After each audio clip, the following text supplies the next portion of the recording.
eu pensei, eu não me dou por vencido, né? Eu nunca me dou por vencido. E eu saí completamente fracassado, né? E eu disse, não, vou fazer uma volta comprida. Nunca pensei em ser presidente, nunca pensei em ser presidente. Por quê? Não pensei em ser, achei que não era para mim ser presidente, né? Havia uma crença de que o presidente devia ser uma pessoa rica. Tinha que ter né? muito dinheiro, Tinha que ter né? dinheiro. Porque não podia trabalhar. Exatamente. Então, eu achei que isso... Aí depois, quando o Paulo Rogério foi presidente, depois o Fernando Miranda foi presidente, que foram presidentes que cada um deu a sua contribuição e não eram pessoas ricas. Sim, eram trabalhadores. Eram trabalhadores. Profissionais liberais. Exato. Eu acho que eu tenho condições, né? E como é que eu voltei? Eu voltei primeiro. O Pedro Pausac quis me recuperar. Ele quis me recuperar. Como eu tinha saído na gestão dele, ele me deu uma chance de voltar no jurídico. E eu voltei no jurídico. Né? Quando assumiu o José Asmus, eu me afastei.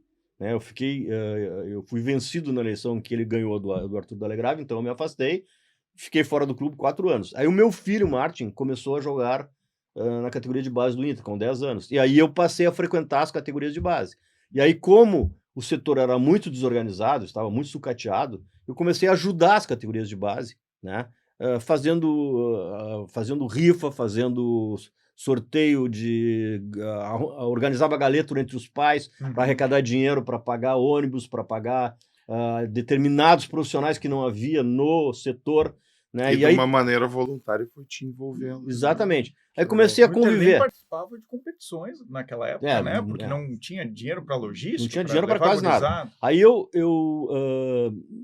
posso até contar essa história, que todo mundo já sabe, né? Que ano foi isso só? Isso aí foi 95. 95. Eu assumi como diretor em 96. Foi um diretor autoescalado. Eu procurei o Pedro Pausac, que seria candidato, e disse, se tu ganhar a eleição, eu quero ser diretor da base. Vamos estar juntos. E o Zé disse, que tu vai te meter nisso aí? É uma bomba. Não, me deixa lá, né?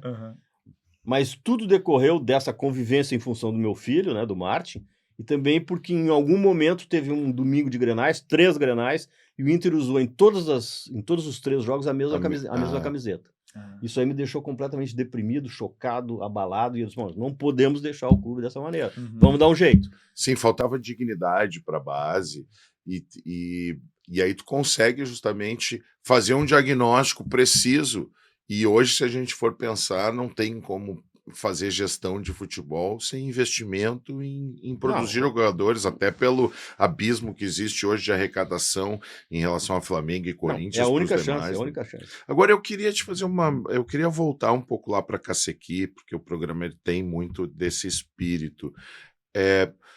Cacequi está longe do Eucaliptus e do Beira-Rio. O que foi o rádio que fez tu te apaixonar? Foi o DNA da família? O que gerou essa relação de amor com o Esporte Clube Internacional lá do jovem Fernando Carvalho? Eu comecei a acompanhar futebol, com 6 anos de idade. Meu pai era muito doente, né? Meu pai e os meus tios. Eu tinha 2 tios, o Francisco e o Luiz. Meu pai era Marcelo. Os 3 eram colorados. Meu avô, Fernando, eu sou o nome dele, também era colorado. Então, lá por 60, por aí, eu comecei a acompanhar futebol. Eu tinha 8 anos. Antes eu acompanhava, assim, esporadicamente. Mas lá por 60 comecei a acompanhar. O Grêmio era pentacampeão. E nós vencemos. O meu primeiro título como torcedor foi o título de 61. Silveira, Zangão, Ari Ercílio, Kim e Ezequiel. Sérgio Lopes e Oswaldinho. Sapiranga, Alfeu, Flávio e Gilberto Andrade. Era o nosso time. Olha só. O Sapiranga era o nosso ídolo. Foi o meu primeiro ídolo. Né? E tu te lembra, assim, da primeira vez que tu foi no estádio? Lembro, foi Inter e Bahia, uma partida amistosa em 1961, 5-1 para o Inter. Me lembro. E de lá para cá, dessa época, 60 por aí, eu nunca mais... O meu primeiro assunto pela manhã era na verdade, o Correio do Povo e a Folha da Manhã, depois Folha da Tarde.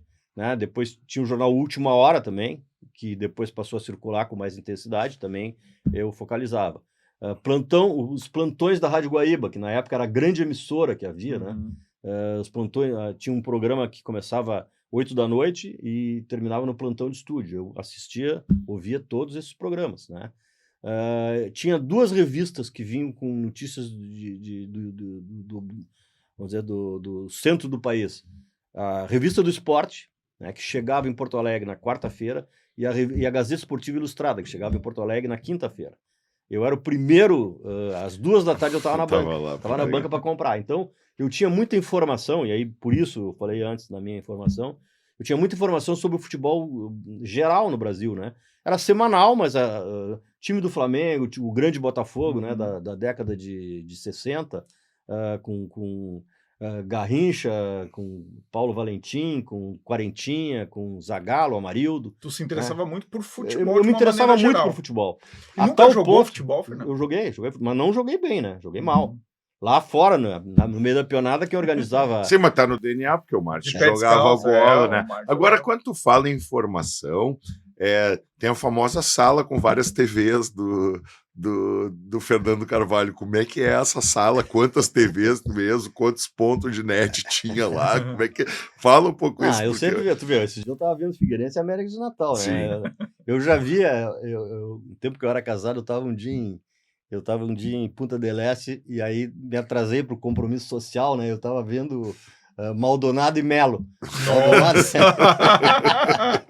Tem que gostar muito de futebol, hein? Levei uma vaia da esposa, né? Porque, pô, tinha umas taquareiras no fim, uma opção de carro estacionado e era o campeonato uruguaio, né? Melo e Maldonado. Não, eu tava vendo na TV, pessoal. Tava vendo na TV, numa TVzinha lá, mequetrefe que tinha um canal lá deles. Mas, enfim, sempre gostei muito de futebol. E, para concluir a história da informação, né, naquela época, quando os velhos, os pais estavam falando, eles mandavam as crianças sair da sala. Vai embora que isso não é conversa para criança. Eu, ao contrário, quando o assunto era futebol, para dirimir dúvidas, eles me chamavam, porque eu tinha as informações. Quem é o zagueiro do Santos? Quem é o zagueiro quem é que tá jogando no Botafogo? Meio que a gurizada com videogame hoje, assim, no futebol internacional. Como é que é? Teve uma grande transação de um jogador ídolo do Flamengo chamado Jadir, que saiu do Flamengo e foi para o Botafogo. Eu sabia, né? E que era um zagueiro. E aí, como é que foi essa história? Eu me lembro disso, né? Eu tinha acompanhado durante a semana, porque tinha saído na revista do Esporte.